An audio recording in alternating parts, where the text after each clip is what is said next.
motivo de eu ter aberto essa edição extraordinária aqui para vocês. Essas são as imagens de Cid deixando, né, o STF depois do seu depoimento e sendo preso, sendo reconduzido à prisão a seguir. A expressão dele, gente, é de dar pena. O que você acha que pode ter acontecido nesse depoimento? Será que Cid encheu o saco e disse: é isso mesmo? O que vocês acham? Deixem aí nos comentários para mim. Nós temos uma outra imagem aqui, onde ele entra no carro, tá?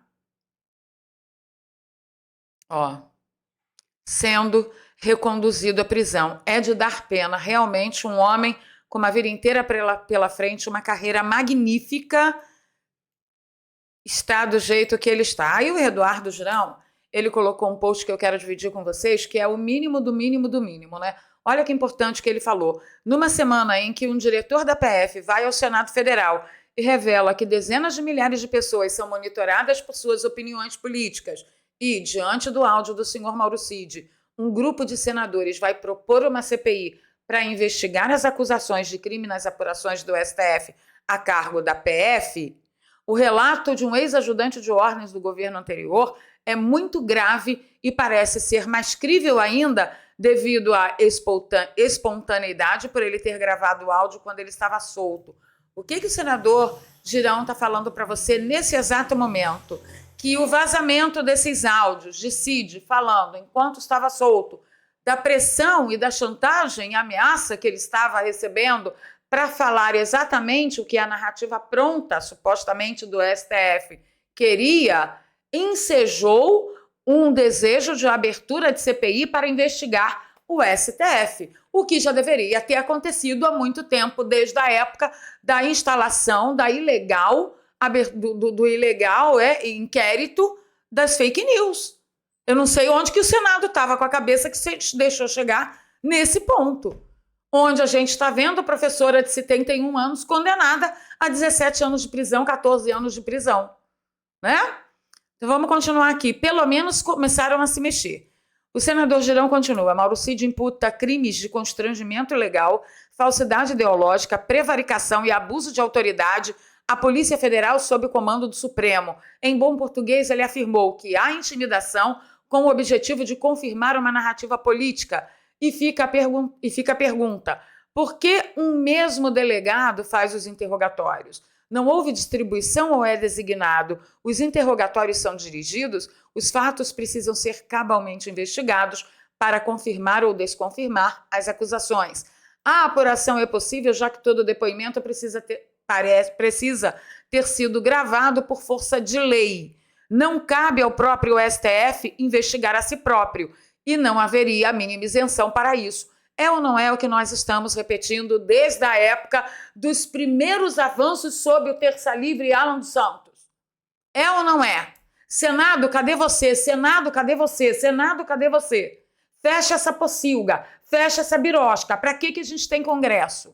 Finalmente, ele continua, é uma tarefa que deve ser feita pela Casa Revisora da República, que tem prerrogativa constitucional e pode aplicar as devidas consequências se cabíveis. O Senado não pode se furtar à sua missão institucional no ano de seu bicentenário. É preciso ter a coragem para defender e fazer o que é certo.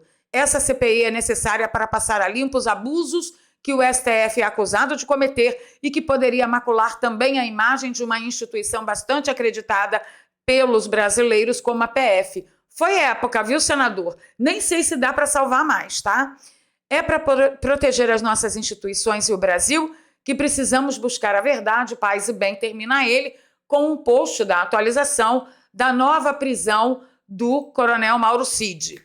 O Deltan Dallagnol, que eu tenho todas as reservas com ele, inclusive desse post que foi fazer propaganda do Partido Novo, mas enfim, honra quem tem honra, ele disse o seguinte, ó: oposição se articula no Senado para investigar alegados crimes do STF junto com a Polícia Federal. O relato de abusos que configuram diferentes crimes não pode ser investigado, obviamente, pelo próprio STF. É papel do Senado. Espero que o Senado não se encolha, mas haja corajosamente para fazer uma apuração isenta. Parabéns ao Senado, ao senador, né, Eduardo Girão, que representa tão bem a direita. E aí ele diz que dá orgulho ao Partido Novo, você nos representa. Enfim, vocês acham que essa CPI sai do papel? No que depender de mim, eu já abri hashtag lá no X. Se você não nos segue, aqui na descrição tem o nosso link direto para o nosso perfil. Corre lá, una-se conosco, porque isso já deveria ter sido feito há muito tempo, desde a primeira instalação da CPI das fake news, onde toda a esquerda foi desmascarada. Vejam a situação que Alan dos Santos passou junto com sua filhinha e sua família. Isso eu estou falando de Alan dos Santos, mas eu estou falando dele em nome de todos os outros. É um absurdo, isso tem que parar, isso tem que ter um breque. Se o Senado tivesse ido para cima do STF naquela época, hoje nós não teríamos mais de 1.500 pessoas presas, algumas cumprindo prisão domiciliar e outras no presídio mesmo, e Clesão, por exemplo, não estaria morto. Conto com seu like, seu compartilhamento, espalhe esse vídeo e vamos fazer uma defesa. A abertura dessa CPI para ontem. E se Rodrigo Pacheco não colocar em votação a abertura ou não dessa CPI, ele que tem que ser impeachmentado. Porque, sinceramente, deu o rosto, a expressão de Mauro Cid entrando no carro para voltar para a prisão foi algo que abalou todo o Brasil nessa tarde de sexta-feira. Eu conto com você. Se você quiser me apoiar, você já sabe como faz. Aqui tem um Pix e na descrição tem outras ferramentas bancárias e uma conta no PayPal, inclusive para você que nos acompanha de fora do Brasil. Se você puder, não se omita de nos apoiar. Somos nós que colocamos a cara aqui para bater por vocês. A gente se vê.